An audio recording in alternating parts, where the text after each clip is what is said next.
Hey world, this is Jamie, host of the JamieEgenti Show, broadcasting live each week on Tuesday at 12 p.m. from Fishbowl Studios. Log on to hear sports talk from basketball to football and view your feedback on the biggest sports news you want to talk about from around the world. So be sure to log on each week Tuesdays at 12 p.m. to catch the JamieEgenti Show. Hope to see you soon on Fishbowl Radio Network. Jump in. To the Beyond the Game podcast on Fishbowl Radio. My name is Jamie. It is June the 6th. It's June the 6th. June the 6th, 2023. And welcome, everyone. Welcome. Happy Tuesday to y'all out there, wherever you may be. Thank you for listening or watching. Now, so I'm going to recap Game 1 and Game 2 of the NBA Finals between the Miami Heat and Denver Nuggets.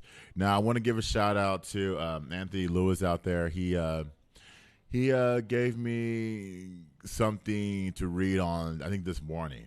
So I have not read it yet, but I am going to read and I'm going to respond to it, Anthony Lewis. So thank you for that.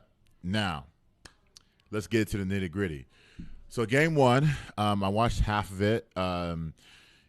Total Denver domination. Denver dominated from the start to the point where Miami couldn't catch up. Miami was tired, fatigued. They were just outplayed. You could say, hey, we got into a rough series against Boston, and we were not prepared. And so that's Miami's excuse for Game 1's effort. Now, Gabe, he's not here today. And this is unbelievable that he's not here today because he said Bam Adebayo last week is overrated. And then I was like, notice that I was quiet. I was quiet because you just said this man is overrated, but he's giving you 20 and 10 every single night in the playoffs. How can you say that? And then I tried to talk to him yesterday, and he's standing by it. Like, dude, he's literally give you 20 and 10 in the playoffs in an NBA Finals game. I mean, Game 1 didn't turn to a victory, but Game 2, it did. So whatever Bam is doing is working. Now, what's annoying about Bam's game is the low post jump shots. You can't shoot a jump shot from the low post. You just can't do that. You can when you get in the post, you have to make one or two moves. You go up and under, or you make a jump hook, or better yet, a fadeaway jump shot. I just don't see any overration of his game. I just don't see it. He's only going to get better from here. The man's only 25 years old. He's going to be ending up leading that team whenever his contract is up. Oh yeah, Shannon Sharpe. That's video too. So, with that being said, why? I don't get it. And so, Denver in Game 1, they pound the rock, they pound the paint. They were able to get shots from the outside. Now I want to dive myself into Game 2. Game 2 was a different story. Now, Game 2, I watched this game not only in English, I watched this game in Spanish. And shout out to the great Fabricio Oberto there. He's a former Spurs player back in the 2000s, 2010s. He was calling the game last night. Well, not last night. Sunday night was Ernesto Juarez. I can't pronounce his name. I'm sorry. I watched the game in Spanish because I mistakenly recorded the game in Spanish. I thought it was going to be in English. Nonetheless, it was a great time watching it in Spanish last night because I wanted to see what these commentators were talking about. That's why I ended up watching it again. And Miami made some big adjustments. Miami was able to oppose their will physically all over the court. Now, Denver is not a low post team. Denver cannot drive to the basket. Jamal Murray was not aggressive. And I'm mad at Jamal Murray because we used to see that aggression in the Lakers, Phoenix, and Minnesota series. He was attacking the basket. When you attack the basket, your jump shot opens up. And I just felt like in game 2, he was forcing it a little bit, especially in the second half. He was a no-show in the second up until the fourth quarter. You can't show up like that. What were you doing in the first 3 quarters?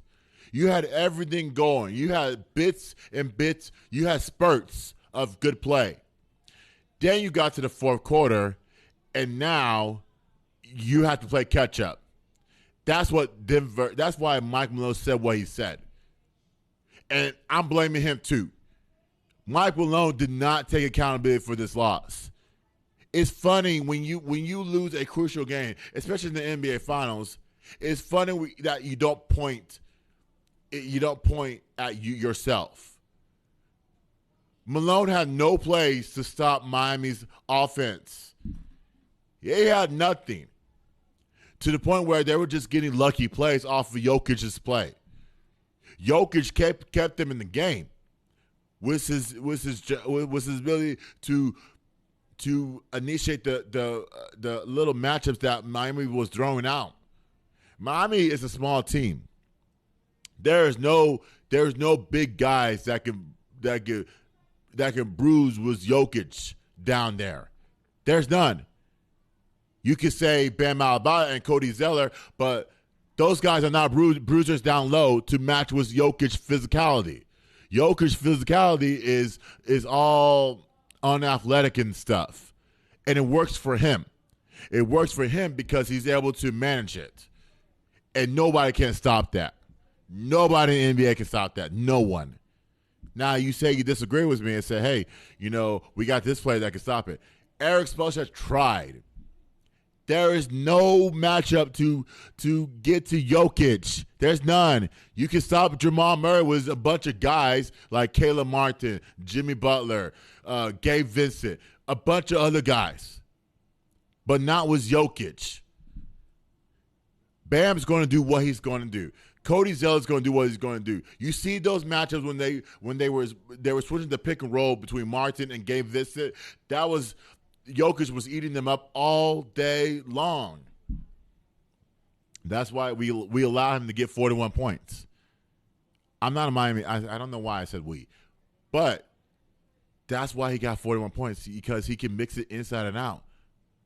And this game, he got his points inside. Like, there's nobody outside of Jokic and Murray. They don't have anybody. They couldn't depend on Michael Porter. They couldn't depend on Aaron Gordon. They definitely couldn't depend on KCP. KCP was fouling a lot. No one talked about that. KCP, every time he picked up a foul in game 2, it's like he didn't initiate contact with the person. And so I'm like, you're going through the screen and you're getting a whistle, but yeah, you have the ability to argue with the official. You picked up, I don't know how many fouls. I'm going to look real quick, because this is unbelievable that he picked up a lot of fouls. He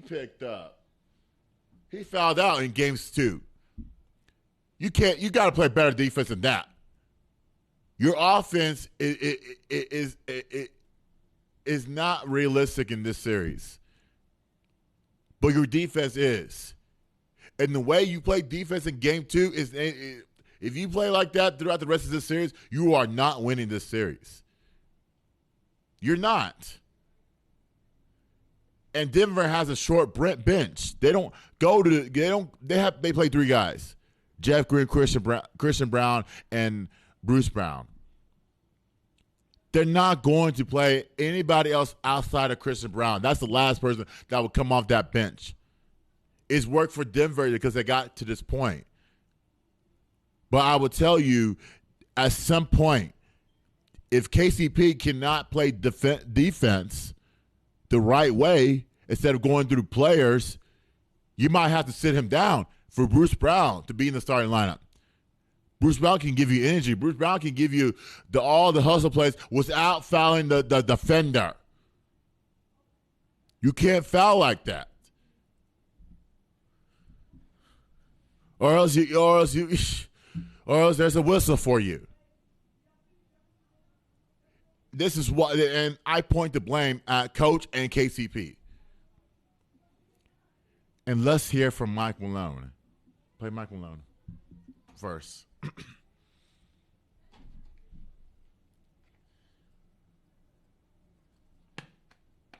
Can you kind of, figure out why you think your Joker struggled scoring, I guess? Well, I don't think that's the biggest question. Now, let's talk about effort. I mean, this is the NBA Finals, and we're talking about effort. That's a huge concern of mine. You know, and you guys probably thought I was just making up some storyline after game one when I said we didn't play well. We didn't play well. And tonight, you know, that the starting lineup to start the game is 10-2 Miami. Start the third quarter. They scored 11 points in 2 minutes and 10 seconds. And we just got, you know, we had guys out there that were just, whether feeling sorry for themselves for not making shots or thinking they can just turn it on or off. This is not the preseason. This is not the regular season. It's not round. This is the NBA Finals. And that to me is really, really perplexing, disappointing. And I asked the team, I asked our player, you guys tell me why we lost. And they knew the answer. Miami came in here and outworked us. And we were by far our least disciplined game of these 16 or 17 playoff games, whatever it is now. So many breakdowns. And they exploited every one of those breakdowns and scored. So if we're going to try to go down there and regain control of this series and get home court advantage back, we're going to have to outwork Miami, which we didn't do tonight, and our discipline is going to have to be off the charts. Out-discipline and outwork Miami. Okay, I agree with him. However, you have to have additional plays in your pocket to stop Miami's offense and try to match their physicality. Denver's not a physical team. Denver plays finesse. And I was sitting – I don't want to compare it to the Spurs teams back in 2014 because this is not it. I can't compare this type of effort to the Spurs. They don't play like it. But it's interesting because, like I said, Mike Malone has to take accountability. Not only the players, I'm pretty sure they feel bad losing game 2 on their home court, but it's got to point to the coach first. The coach has to say, you know what, I didn't have any additional plays in my pocket. Maybe I could have called a timeout with under 10 seconds left. The reason why is because the momentum, rhythm, right? You call timeout, you allow the other team to set up their defense and their offense. Mike Malone, reason why he did not call a timeout, and I kind of agree with Tim Legler and Perk's points on the broadcast, on the ESPN broadcast, is because Mike Malone did not have any plays in his pocket. That's why when they grabbed the rebound, that's why they told Jamal Murray to go. It was a bad shot. Let's keep it honest. It was a bad shot. Anytime you have to create some space to take a step back three, it was a hand in your face with the best defender in the game, Jimmy Butler. That's a bad shot. It's a bad play call. Denver is saying we don't have any three-point shooters on the court. Our best defender, semi-best defender, fouled out. We don't have anybody outside of KCP to shoot the three. We don't have that. You can say Michael Porter Jr., but Michael Porter struggled. Jokic is not a three-point shooter. Jamal Murray is not a three-point shooter. Jamal Murray can create and get to the basket, which he was not doing in the second half. He ran away from it in the first half. After he made that dunk, they said, okay, let's shoot jump shots. They forced him to shoot jump shots. And so, with that last play, he said, I don't have any plays. Because Miami was eating them up. That's why people say Miami can win this series because of their physicality. Miami plays their own game. Denver plays their own game. They're not the Lakers. They're not the Boston Celtics. Denver is what they are. Miami is what they are. That's it. This is the best finals ever. And Mike Malone, for one more time, I'm going to take accountability. You need to point yourself in the mirror and say, you know what? It's my fault. We lost game 2. I didn't have any plays. My rotation is short. I don't have anybody I can go outside of Christian Brown, even though he played well. I don't have any. KCP fouled out. He's going through shooters. Jokic gave me 41 points. There's nothing in this. He gave me everything. I'm like, what else do you want the man to do? While playing 42 minutes. Michael Porter had 5 points. Aaron Gordon had 12. Those two guys need to step up for Game 3 and Game 4 in Miami if you're going to give yourself a chance.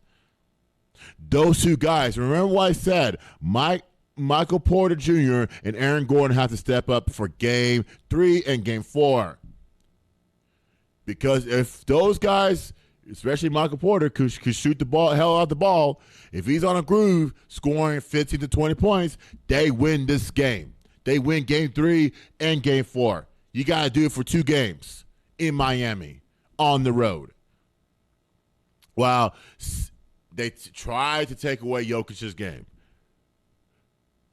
I guess you got to go to zone to take it away because that's the only way. Jokic is going to initiate his game outside, inside. You got to if it's going to be in the inside, you got to go zone. You got to go zone. And make sure that you communicate in that zone so that the middle is covered, the middle is protected. Teams that play the zone on offense, they attack the middle, right? And the short corners. And also the corners. That's where Michael Porter Jr. comes in and shoots the hell out of the ball. He needs to be aggressive. So does Jamal Murray for Game 3 and Game 4. If you're going to give yourself a chance, you got to be aggressive. I mean, Miami's throwing out 5-6 guys on the court. Jamal Murray needs to get back to the guy that he was in that series against the Lakers, the Suns, and the Timberwolves. The guy that was aggressive. The guy that said, I'm going to mix it up between the inside and the out. Aaron Gordon needs to be that guy on offense. He's that guy on defense, but that guy on offense. Michael Porter needs to stop dribbling the ball to his this gets me, right? In order for yourself to be an accurate shooter, you have to mix your game up. Duncan Robinson is a shooter. Max Strus is a shooter, but those guys can get to the basket. Duncan Robinson did it in Game 2.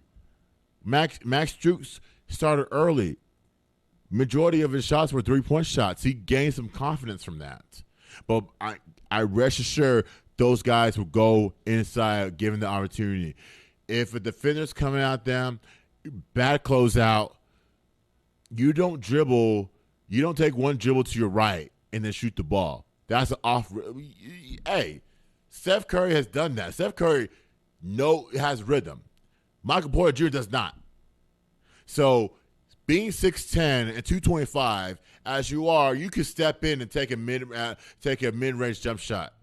You can step in and do that instead of taking that one-step three and you're bricking it. And that's why the results, you're 5 points, you're 2 for 8 from the field in Game 2. That was the difference. We're not listen, I don't want to be the guy that critiques players' game on offense because I'm not a three-point shooter. Duncan Robinson and Max Strus are. Michael Porter is not a three-point shooter. Michael Porter is a guy that can get his own. Michael Porter easily can average 20 points a game. He can. It's just that he refuses to attack the rim. He's 6'10", 225. He can attack it. And this is what it is. So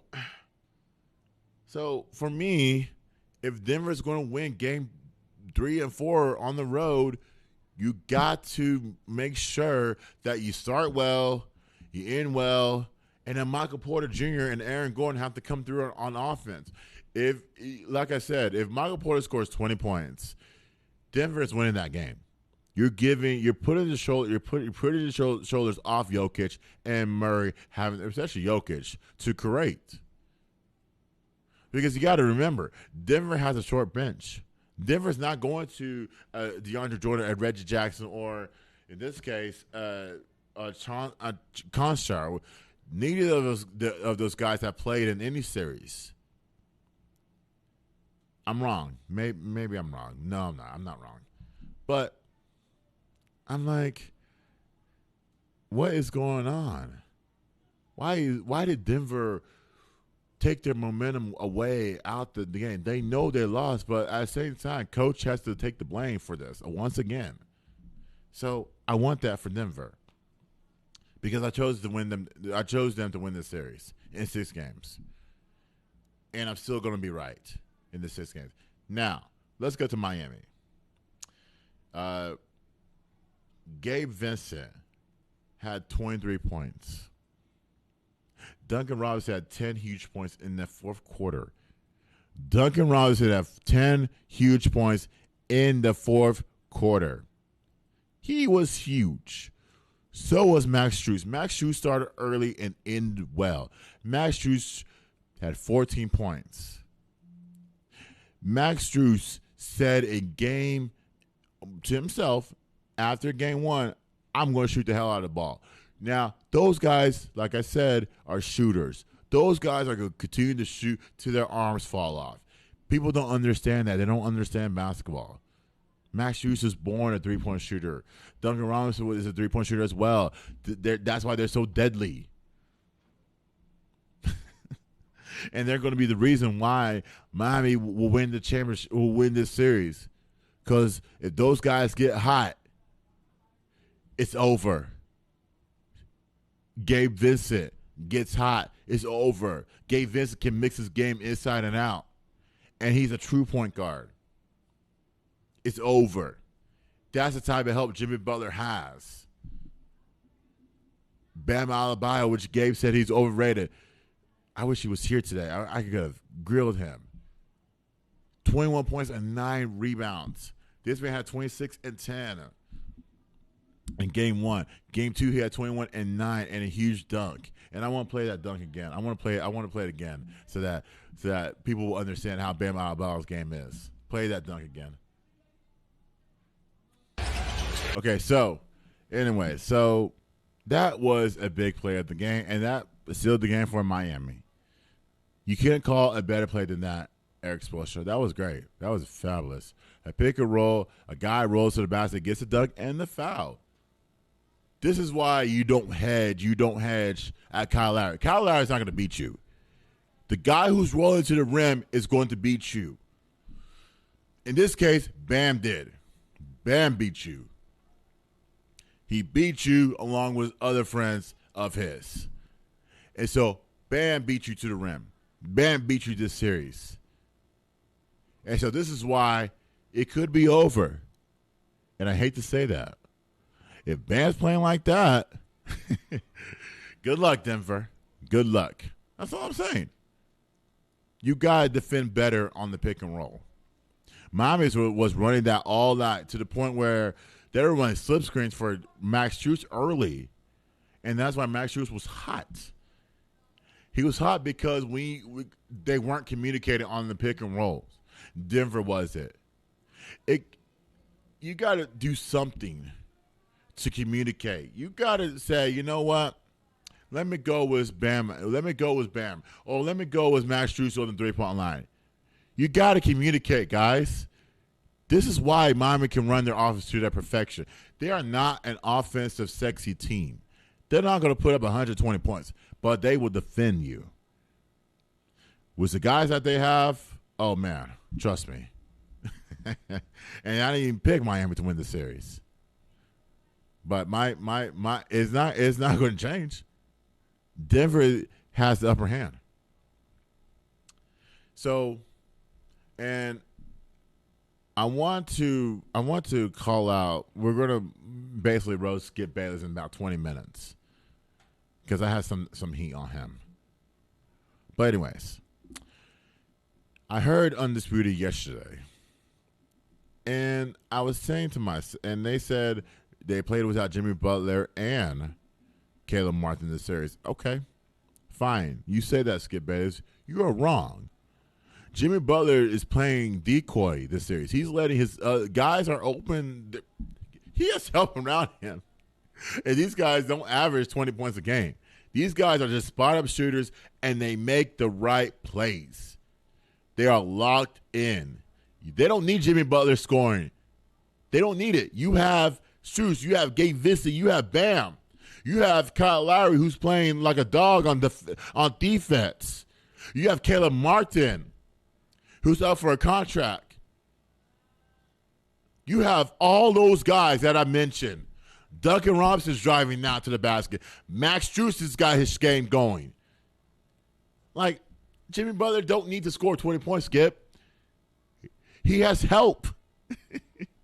He has help. He don't need it. Now, when those guys struggle, then yes, Jimmy Butler will be called upon. He'll make his plays. But they don't need it. Those guys will win the MVP. And by the way, he just walked by.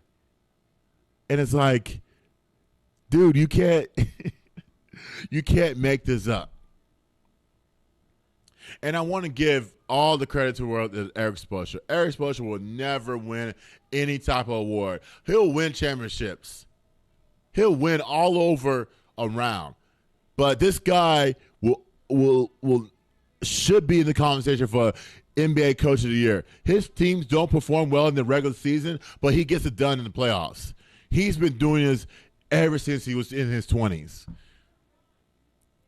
And this is why. He's done it with great talent. He's done it with less talent. This is a less talented roster. This is a less talented team. Jimmy Butler is not a scorer. Jimmy Butler is a defender. He started his career as a defender, and now he's a scorer. He's still not a scorer to this day. With that being said, he's just making plays.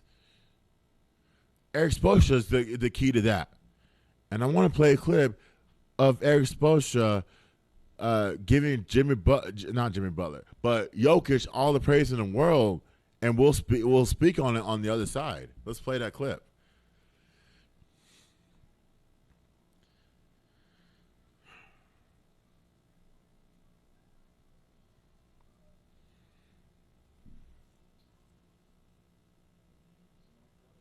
It's not playing? Okay. Oh, so anyways, but yeah, we'll get that clip here in a second. So like I said, Eric Spoelstra is the smartest coach in the NBA. I just don't know why this man would never get his praise, never get his flowers at all. I just don't get it. What can you say about a man that gets a lot of praise, that makes adjustments on the fly, gets his teams ready? Like I said, he's done it with great talent. He's done it with less talent. And I'm like, dude, this man needs to win an NBA Coach of the Year at some point. At some point. It's just a regular season award of the NBA Coach of the Year. They will never give it to you in the playoffs. I just don't know why. They will never do that, even though he's out coaching Malone. Okay, let's play that clip now. Final question overlap. Hey, Coach. Ramona Shelby, ESPN. This is probably oversimplifying things, but sometimes when teams play against Jokic, you turn him into a scorer, you turn him into a passer, and he controls the game. He only had 4 assists tonight. Yeah, that's ridiculous. It's just, that's the untrained eye that says something like that. This guy's an incredible player. You know, twice in 2 seasons he's been the best player on this planet. You can't just say, oh, make him a scorer. That's not how they play. They have so many different actions that just get you compromised. We have to focus on what we do. We try to do things the hard way, and he requires you to do many things the hard way. He has our full respect. Okay, thank you. Thank you, Coach. Final question on the left. Hey, Coach. Ramona Shelby, ESPN. This is probably oversimplifying things, but sometimes when teams play against Jokic, you turn him into a scorer, you turn him into a passer, and he controls the game. He only had 4 assists tonight. Yeah, that's ridiculous. It's just that's the untrained eye that says something like that. This guy's an incredible player. Twice in 2 seasons he's been the best player on this planet. You can't just say, oh, make him a scorer. That's not how they play. They have so many different actions that just get you compromised. We have to focus on what we do. We try to do things the hard way, and he requires you to do many things the hard way. He has our full respect. Okay, thank you. Thank you, Coach. So that was Coach Spoelstra talking about how to stop Jokic, and honestly, he doesn't have an answer, but it's okay because you can make him one-dimensional.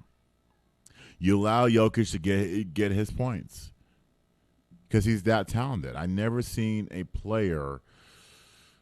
this player try to stop another player. This is kind of like Shaq back in the day. I don't want to compare Shaq to Jokic. Shaq is different than Jokic. Athletically, he is. And so,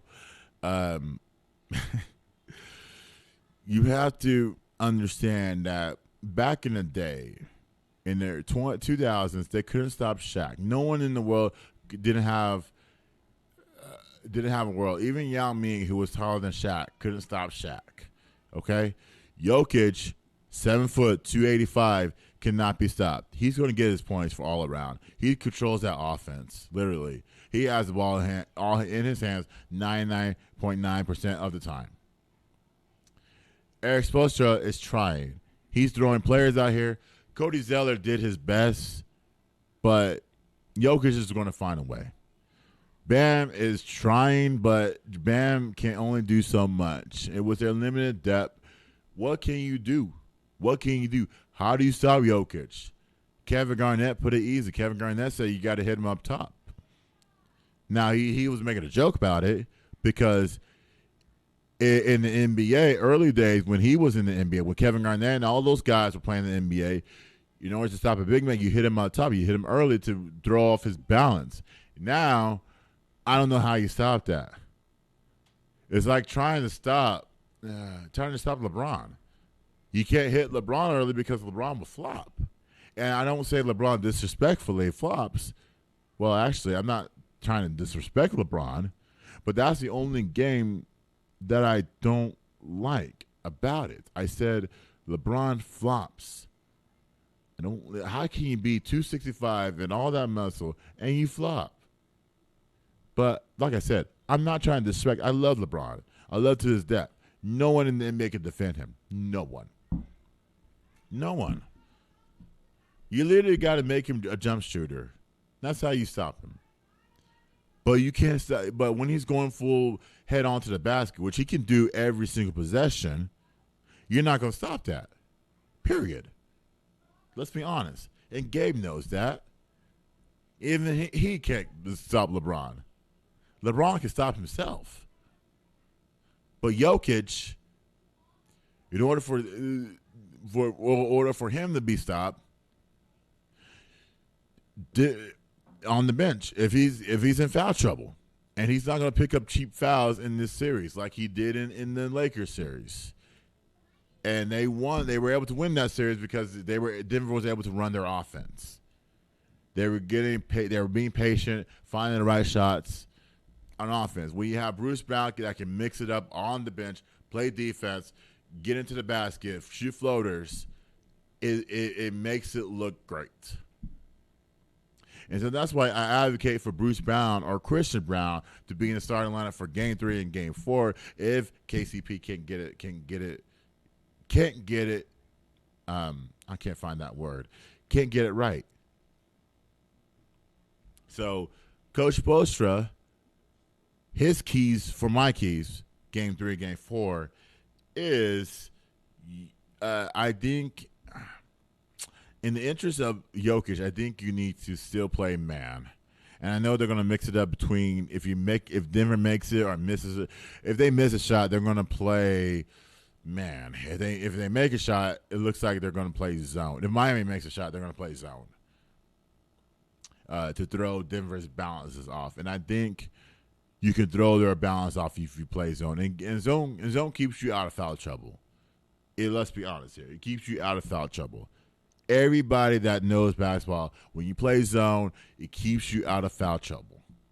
Period. If you're running a short bench, which Denver is versus Miami. Miami's throwing 5 guys off the bench. And their depth is deep. And so, with that being said, everyone says Miami has the upper hand for Game 3 and Game 4. Now, if they were down 0-2, then I'll say Denver's got it. But I don't know yet. I don't know if I know I said the Nuggets in 6, but I don't know. Going back to Miami and then having to deal with not only was the crowd, having to deal with the energy from the players, the lesser of distractions. Denver's got their work cut out for them. Mike Malone's got to figure out ways to come up with plays for his players. They got to figure that out, and I hope they do. But Coach Bush is the best in the business. He's been on that team for 20-plus years. He knows his stuff. We're not blind to this. Jimmy Butler's not blind to this. This is why they play for Coach Bo. And this is less of a talent Miami team. Let's be honest. They won't believe in Miami, but us, we see it. And they make up for that talent by making smart plays. You got Max Juice shooting the ball for 3. Duncan Robinson mixes his game between inside and out. Jimmy Butler finding his spots to score. Bam Adebayo being aggressive to the rim.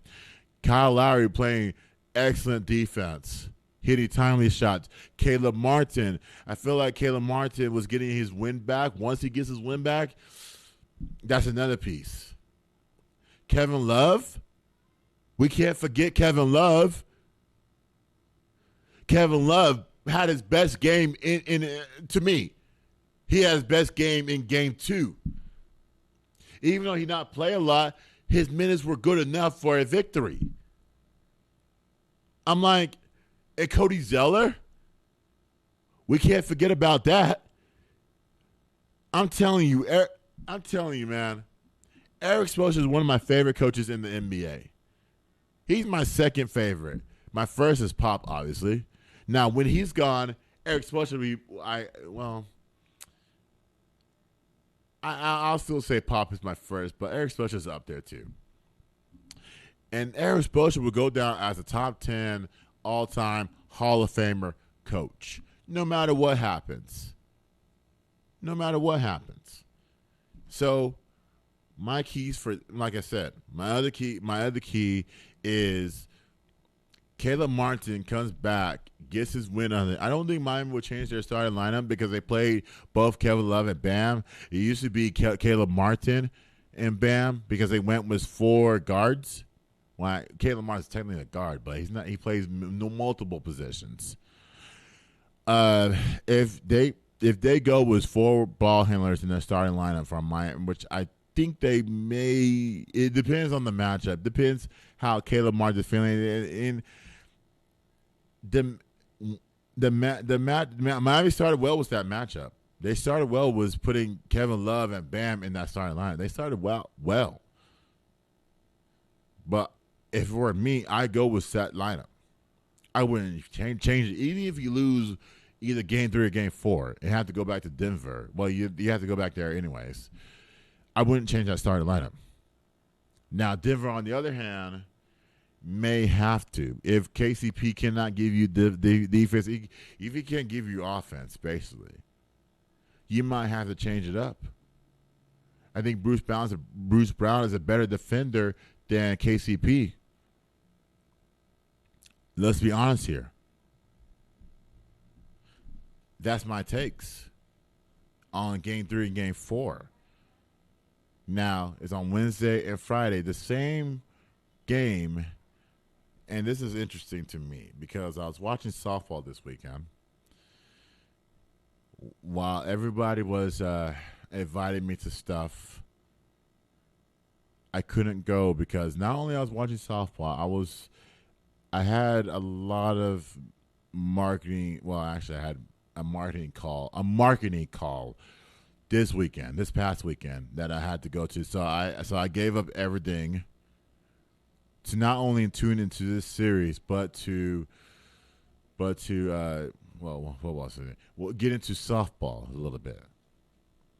And so I have a decision to make. Do I watch softball or do I watch the NBA Finals? I can record softball and watch it on a different day.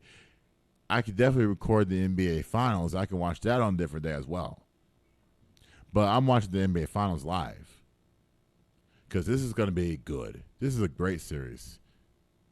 There's no other better matchup out there that we could have asked for other than this one. So that's my takes. So in game tomorrow night, we'll just see what happens. But I have a nervous feeling about Denver now. Now, let's switch gears. Everybody's been speculating. It's true now. Everybody's doing their little videos. And speaking of the weekend, I watched a bunch of clips on Shannon Sharpe. I pretty much watched that clip when they were arguing back and forth back in 2022 10 plus times. When Skip takes personal shots at you, how do you respond? This man is a Hall of Famer, a 3-time Hall of Famer. Well, actually, a 3-time Super Bowl champ. A Hall of Famer. Played 13, 14 seasons in the league. Won top 10 best tight end in the league. Top 10 tight end in the league all time. I'm talking about Shannon Sharpe here. And his media career is fabulous. He knows his takes. He knows his football. And last week, it came down to the point where he agreed was a buyout was Fox. And I heard on a podcast, Stephen A's podcast, that he may be moving to Stephen A is trying to recruit him to go to ESPN. And I said that, and I don't know how that's going to work.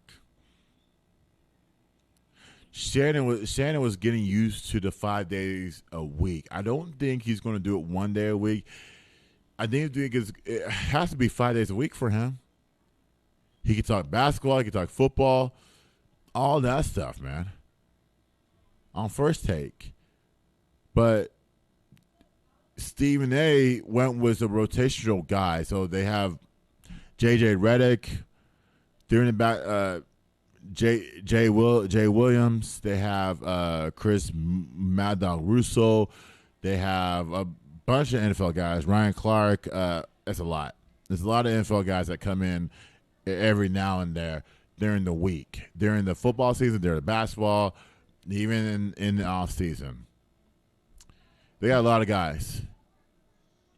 And so with that being said, what do you do? What do you tell those guys? Do you just say, hold back, let's put you on a different episode? ESPN does not have that space. ESPN does not have that space to add a full-time guy. the First Take guy is the First Take. What they have is working now. Their ratings have gone up. My interest level has gone up to the point where I want to hear different takes on different days, outside of Stephen A. Smith takes on a 5-day basis.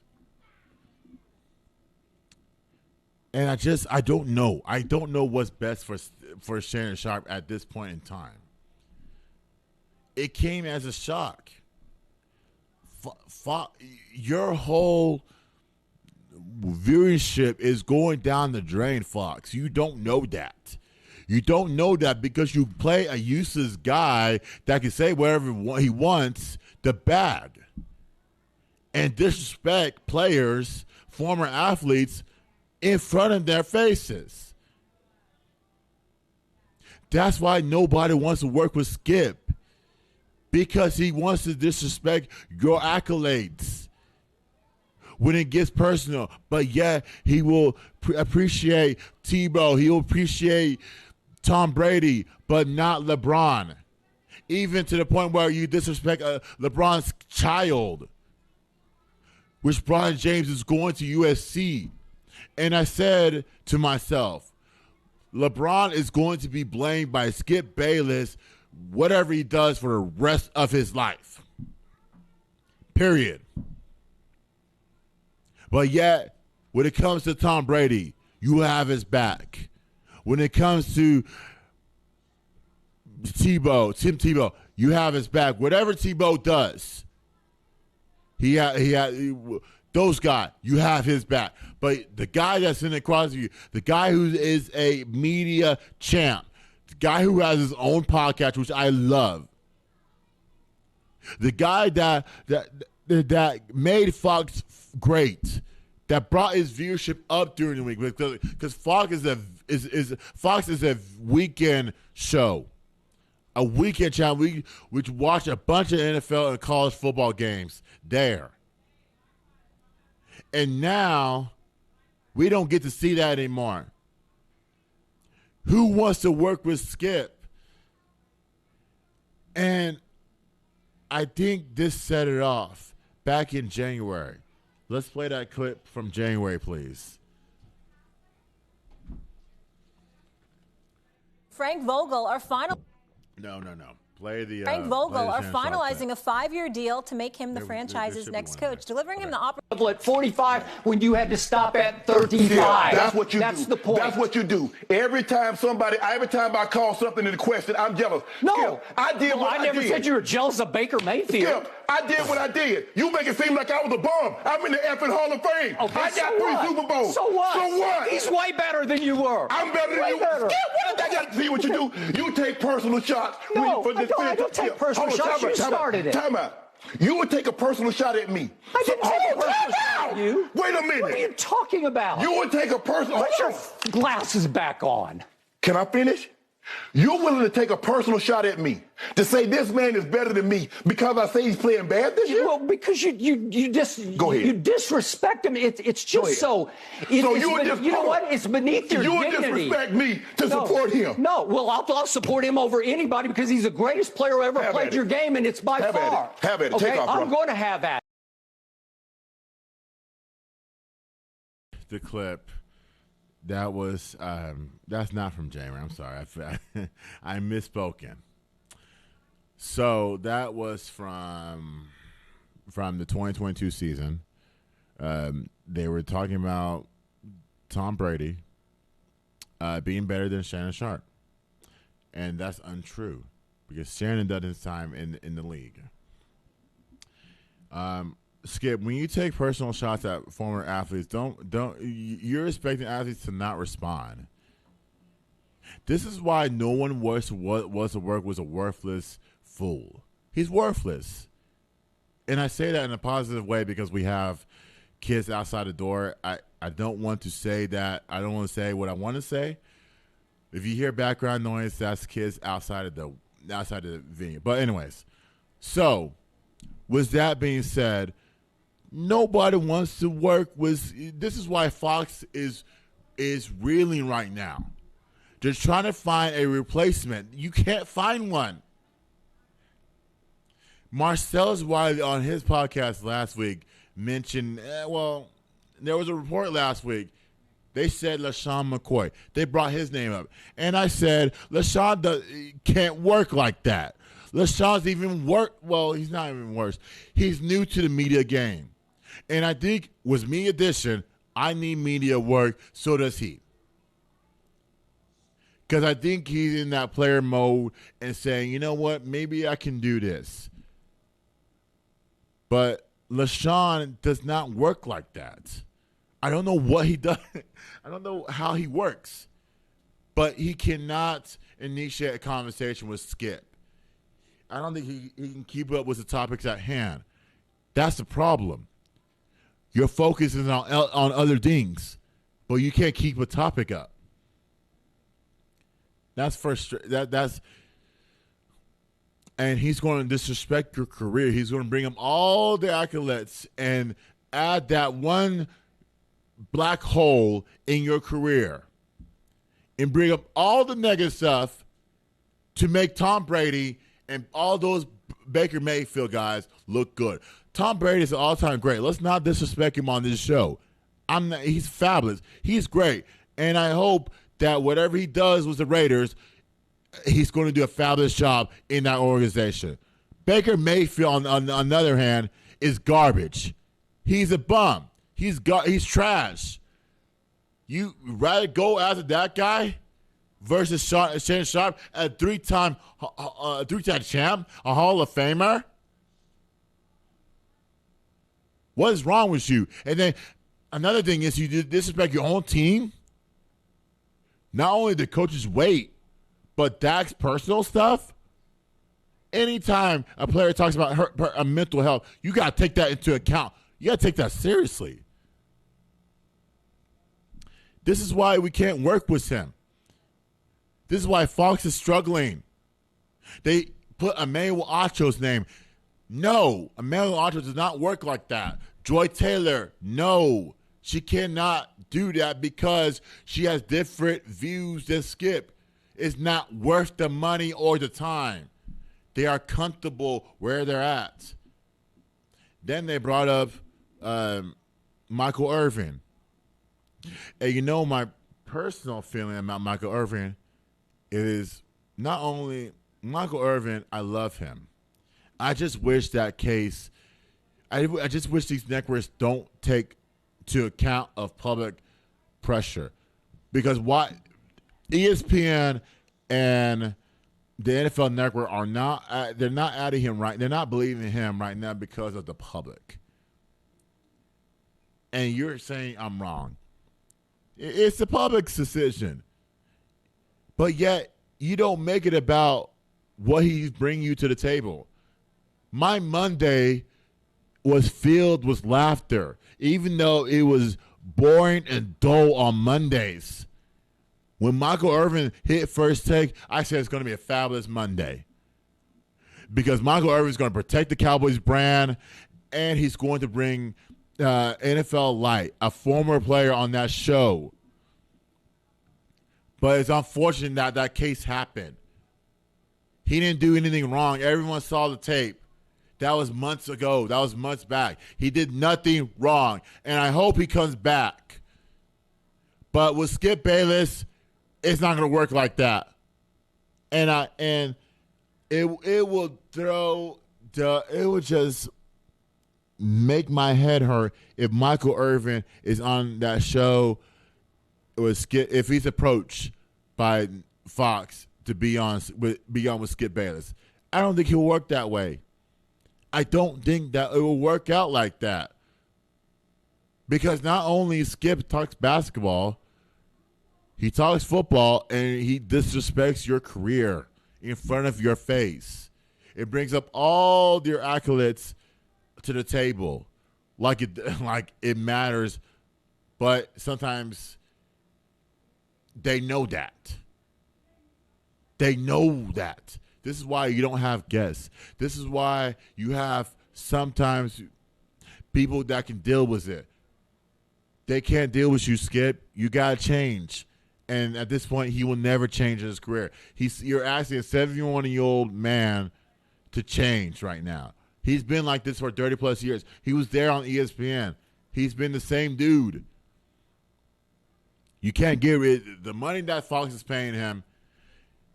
You're not going. He can say all the things he wants, and not back it up with facts. It is unbelievable, and they're struggling. If you can't find someone, but let's say June the 15th, and that is, if I'm doing my math right, that is Game 6. That will be Shannon Sharpe's last day if they go to Game 6. Because you got to remember, they said after the NBA Finals is over, he will leave. And now you're going to debate with a moderator. Fox has their work cut out for them. Who's going to replace that? Who's going to replace Shannon Sharpe? 7 seasons on that show. Having to deal with a guy that disrespects players in front of them. There's a bunch of things that got Shannon Sharpe to negotiate a buyout last week. That was part of it. That video we played, that was part of it. You could say DeMar Hamlin. You could say a lot of other things behind closed doors.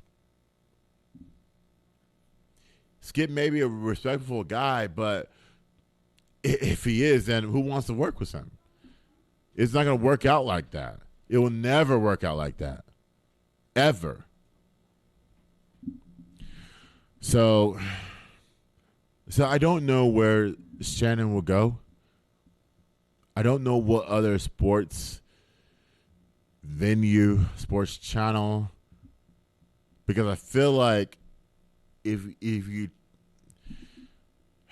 go to ESPN, there's a bunch of sports they're playing right now.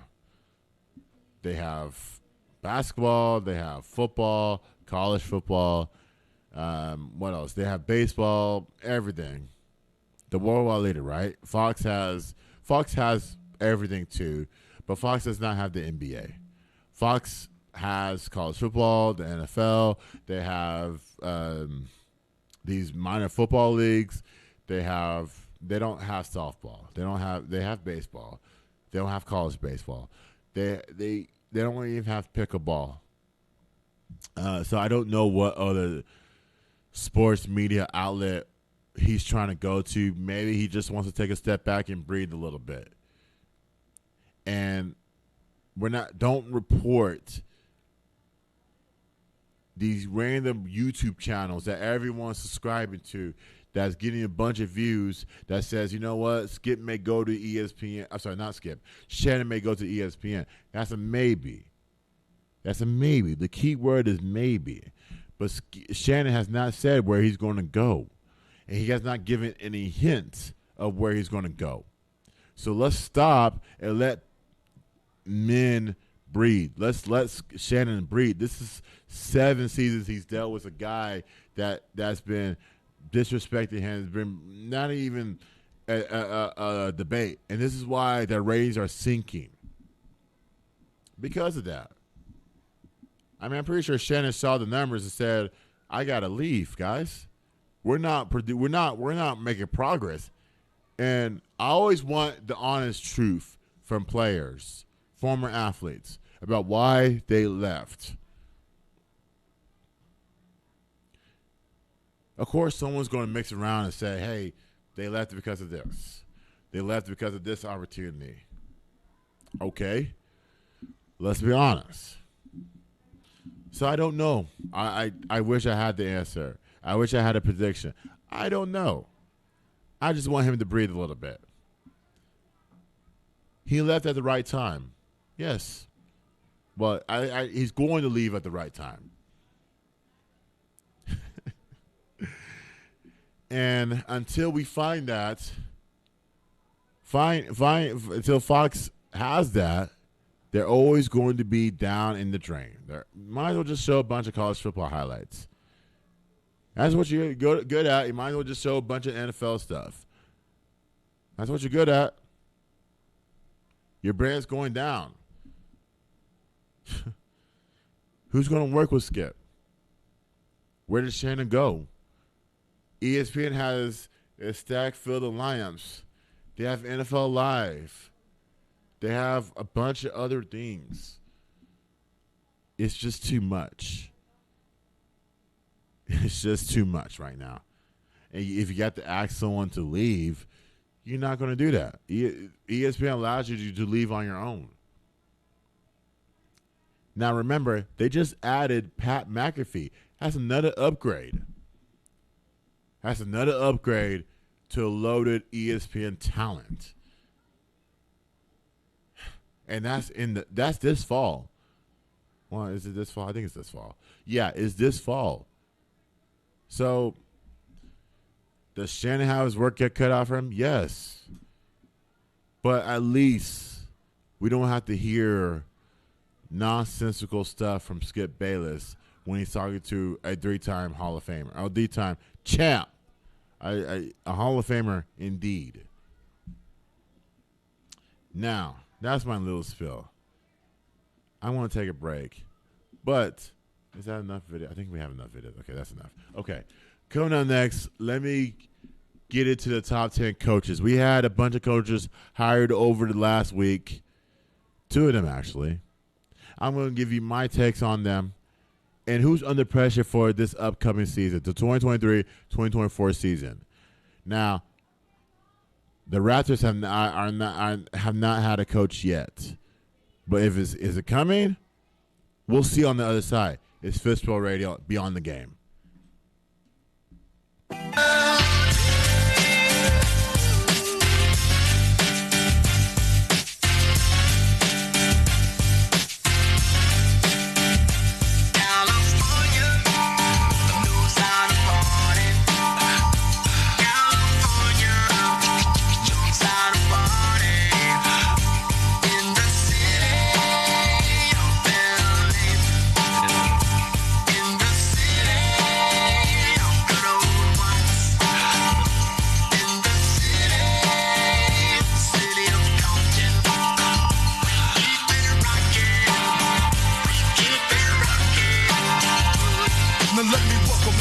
To the Wild Wild West, a state that's untouchable like Elliot Ness. The track hits your eardrum like a slug to your chest. Back a vest for your Jimmy in the city of sex. We in that sunshine state where the bomb ass him be. The state where you never find a dance floor empty and pimp speed. On a mission for them greens. Lean, mean, money making machines, serving fiends. I've been in the game for 10 years making rap tunes. Ever since Honeys was wearing Sassoon, now it's 95 and they clock me and watch me diamond shining, looking like a Rob Liberace. It's all good, from Diego to the Bay. Your city is the bomb if your city making pain. Throw up a finger if you feel the same way. Straight putting it down for California, yeah.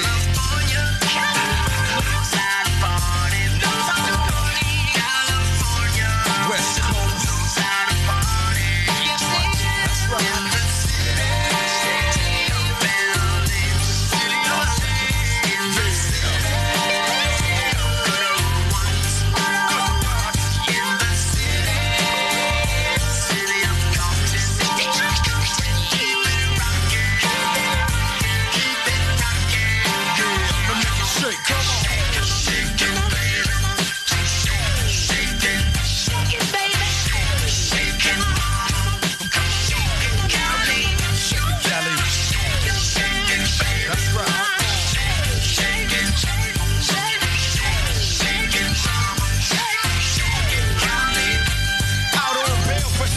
California dreaming. Soon as I step on the scene, I'm hearing hoochie screaming, fiending for money and alcohol. The life of a West Side player with cowards die and a strong ball. Only in Cali will we riot, not rally to live and die. In LA we wear chucks, not valleys. Yeah, that's right. Dressed in loafs and khaki suits and ride is what we do. Flossing but have caution, we collide with other troops. Famous because we throw drams. Worldwide, let them recognize from Long Beach to Rosecrans. Bumping and grinding like a slow jam. It's West Side, so you know the road will bow down to no man. Say what you say, but give me that bomb beat from Dre. Let me serenade the streets of LA. From Oakland to Sacktown, the Bay Area and back down. Cali is where they put they Mac down. Give me love. Knows how to party, really knows how to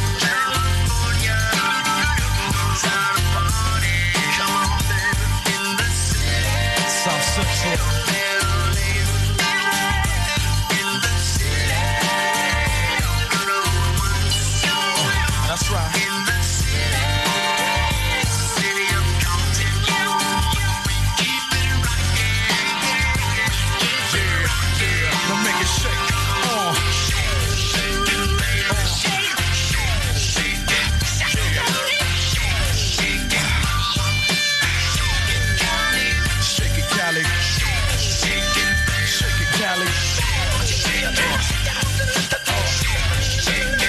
West Coast.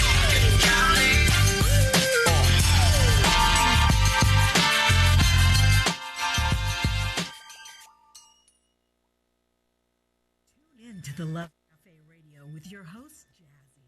For your appetizers, you'll welcome everyone. Now, it's okay.